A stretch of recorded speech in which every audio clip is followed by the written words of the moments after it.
현대제철에서 벌어지고 있는 이딴 중대재해 문제점을 지적하고자 금속노조 5개 지회 금속노조 대표자들과 기자회견을 열게 됐습니다. 지난 14일 현대제철 포항공장에서 20대 계약직 노동자가 100도가 넘는 쇳물 찌꺼기로 추락해 사망했습니다. 삼가 고인의 명복을 빌겠습니다. 이번만이 아닙니다. 현대제철은 죽음의 공장이 되어가고 있습니다. 지난해 12월 당진공장 가스 누출로 인한 사망, 올해 2월 당진공장 공사 현장에서 하청 노동자의 사망에 이어 만 3개월 만에 3명, 한 달에 1명꼴로 노동자가 희생되고 있습니다. 22년 중대재해법 이후로만 봐도 자회사와 건설 하청 노동자까지 7명이 현대제철에서 목숨을 잃었습니다. 현장 노동자들은 이번 재해 또한 예고된 재해라고 입을 모으고 있습니다. 이번 재해도 위험자부에 수반되는 업무에 숙련도가 낮은 인턴 계약직 노동자를 배치했고 기초적인 방호 장비인 안전고리를 체결조차 할 수 없는 작업 환경이었습니다. 이런 죽음의 행렬은 안전을 도외시하는 경영진에게서 비롯됐음이 분명합니다. 지난해 3월 가스 누출로 1명이 사망하고 6명이 다친 재해가 발생했을 때 현대제철 서강현 사장은 주주총회에서 사과하고 재발 방지를 약속했습니다. 하지만 그것이 말뿐이라는 것이 최근 잇따른 중대재해에서 입증되고 있습니다. 안전경영 의지가 전무하다고밖에 판단할 수 없습니다. 안전경영을 도외시하고 노동자의 생명을 가볍게 여기는 현대제철의 행태는 노사관계에서도 그대로 드러나고 있습니다. 최근 현대제철은 임단협 결렬로 인한 노동조합의 쟁의에 창사 이래 처음인 공격적인 직장 폐쇄로 대응했습니다. 결국 노조가 쟁의행위를 중단하는 양보로 직장 폐쇄를 철회했지만 이후 교섭은 또다시 중단된 상황입니다. 더 이상 현대제철이 스스로 작업 환경을 개선하리라고 기대할 수 없습니다. 고용노동부는 즉각 현대제철에 대한 전사적인 산업안전 특별 감독을 실시하고 안전진단을 명령해야 합니다. 당진공장, 포항공장 등 사업소를 가리지 않고 벌어지는 중대재해를 예방하기 위해서는 전사적인 특별 감독과 안전진단 명령은 필수적인 조치입니다. 신뢰에 입각한 노사 대화 없이 작업장 안전과 보건은 확보될 수 없습니다. 현대제철은 신의 성실의 원칙에 입각해 노사 대화에 나서 임단협을 원만하게 타결해야 합니다. 그리고 근원적인 안전 확보를 위한 방안 마련을 위해 현장의 노동자와 진지하게 대화해야 합니다. 그것만이 노동자의 죽음을 막을 방법이라는 점을 다시 한번 강조합니다. 지난 14일 13시 10분경에 우리 100톤 전기로 전극봉에 지금을 제거하던 중 우리 한 동지가 추락하는 사고가 발생했습니다. 그 동지는 29살의 청년이고 추락하면서 아프다는 말 한마디, 뜨겁다는 말 한마디 하지 못하고 우리 곁을 떠났습니다. 회사의 부실한 안전관리 체계가 불러온 참사라고 생각하고 있습니다. 저는 이번 사태를 크게 2가지로 진단하고 있습니다. 지금 다들 아시겠지만 현대제철은 2중고, 3중고를 겪고 있습니다. 첫 번째는 왜곡된 여론들이 현대제철을 악마화하고 있습니다. 단 한 번도 현대자동차만큼이라는 말을 하지 않았는데도 모든 언론들은 현대자동차만큼 요구하고 있다고 이야기하고 있습니다. 또 하나는 이 공장의 문제가 포항공장을 어수선하게 하고 있습니다. 교섭의 문제 또한 현장의 분위기가 어수선하게 만들어지고 있습니다. 옛날부터 가와만사성이라고 했습니다.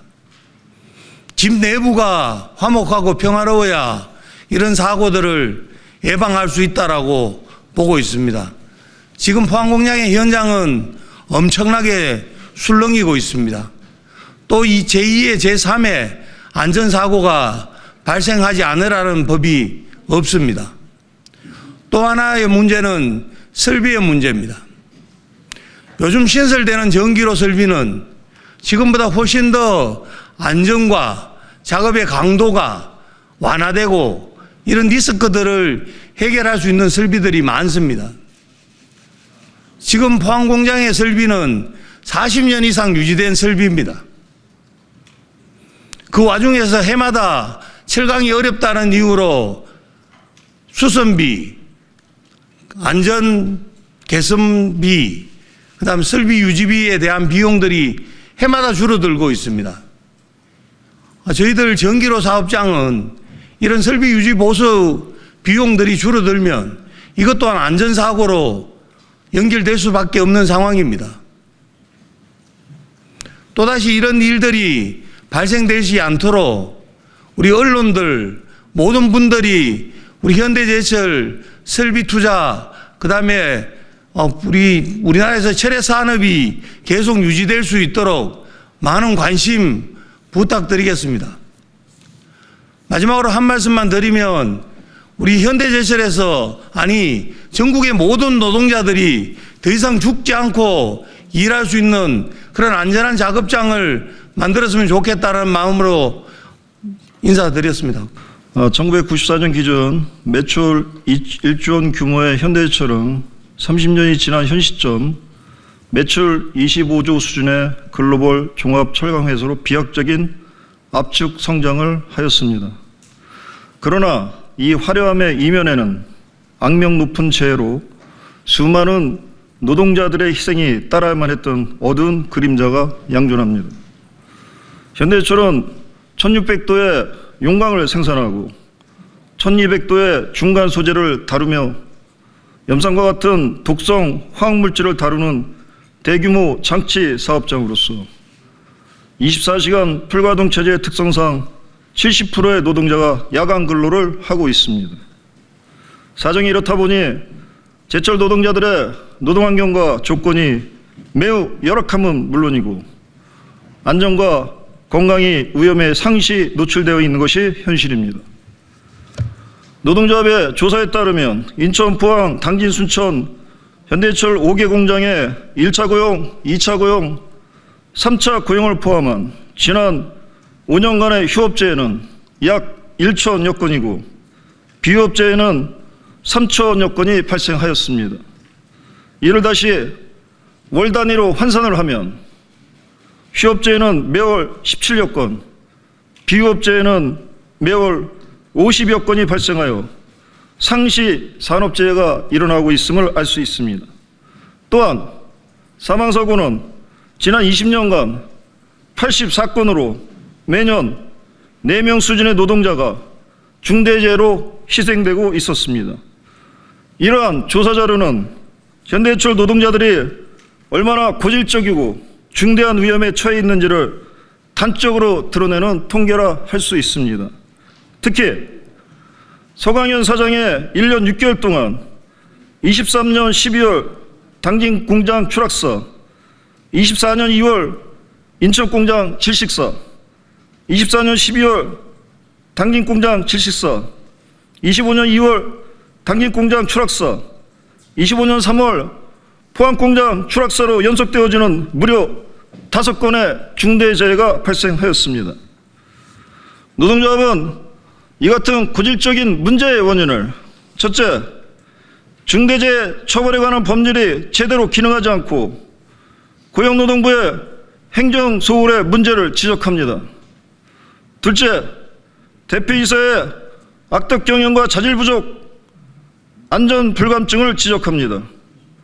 현장에 이해가 부족한 재무통의 서광현 사장은 단기적인 실적에 집착한 나머지 노동자를 이윤 창출의 도구나 비용으로만 취급하여 무리한 구조조정과 정기직의 자리를 계약직으로 대체하는가 하면 노동조합과의 대화를 외면하고 교섭장에 단 한 번도 나오지 않는 고압적이고 권위적인 자세로 교섭 해태와 직장 폐쇄, 노동 탄압으로 극한의 분쟁을 조장하였고 이는 결국 노사관계 악화와 현장의 불안감을 유발하여 중대재해 참사로 이어지는 비극을 초래하였습니다.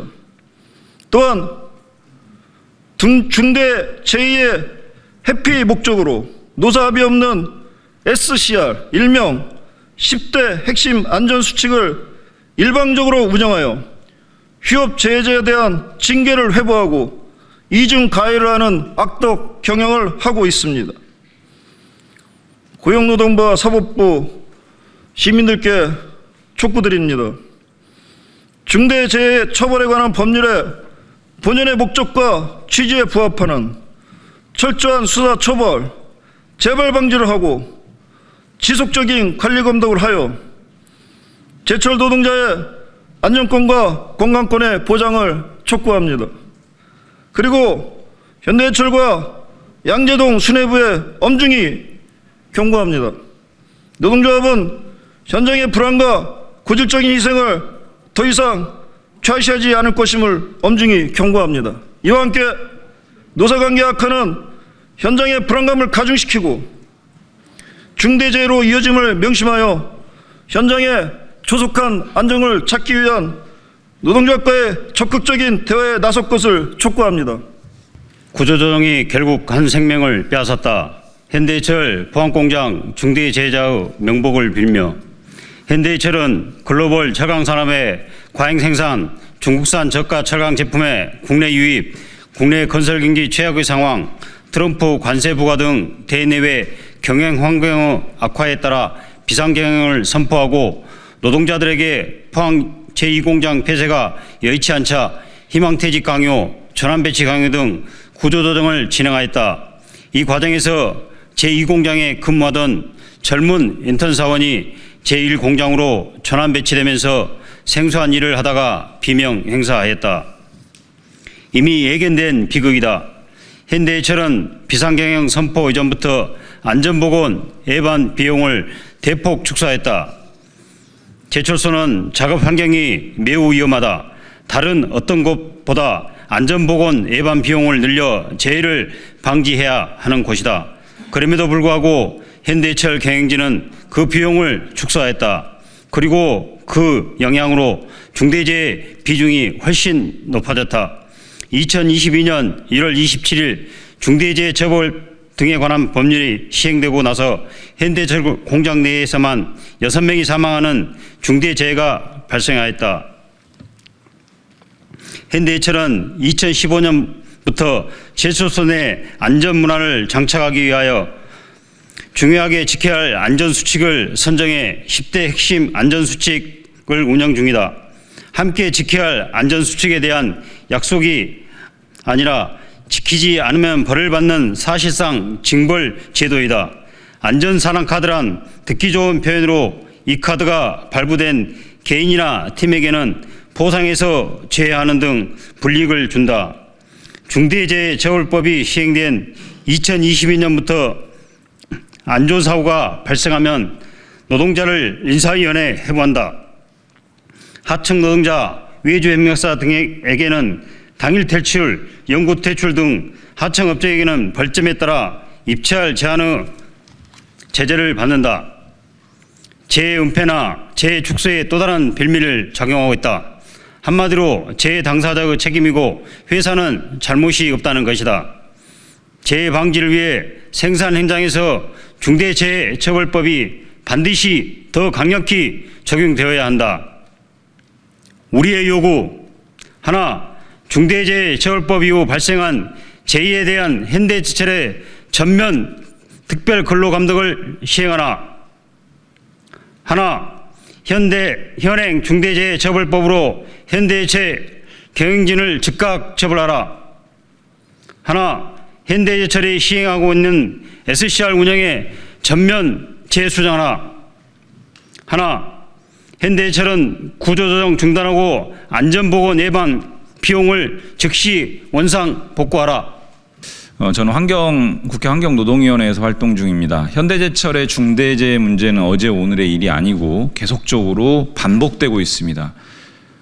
첫 번째는 현대제철 사측에 매우 안일한 이런 그 노동자 건강, 생명 문제에 대한 그 인식과 대책이 마련되지 않는 부분들이 핵심적인 원인으로 생각을 하고 있습니다. 그리고 노동부가 과연 이런 문제에 대해서 정말 그 책임 있게 조사와 수사를 진행을 하고 엄중한 책임을 묻고 있는 과정들이 진행되고 있는 건지 심각하게 의문입니다. 한노위에서 이 현대제철 반복되는 중대재해 문제와 관련해서 현안 질의를 추진하고 그 과정에서 노동부와 현대제철 사측의 책임을 강력하게 물을 수 있도록 추진해 나가도록 하겠습니다.